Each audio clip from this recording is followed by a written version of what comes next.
We rolling? Steve, we rolling?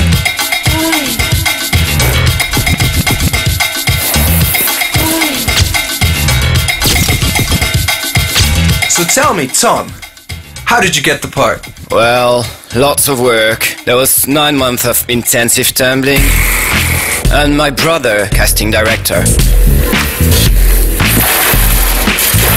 And you, Anna? What interested you in this film? Ever since I was a kid, I've loved dancing. So I said yes. Vince, how would you explain the incredible response to this project? Whoa. Michael Gracie and then the automator. That's a hell of a mix, you know? On top of that rap classic. What up? Could you do me a favor? Sure. Can you share any stories with us about the shoot? What was it like on set? Well, I have to say that, well, something happened.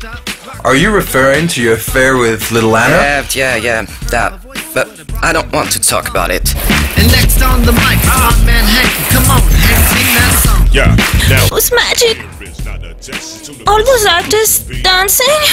I moved. Try to make you move your feet. See, hip, you with it? Vince, can I tell you something? I love your hat.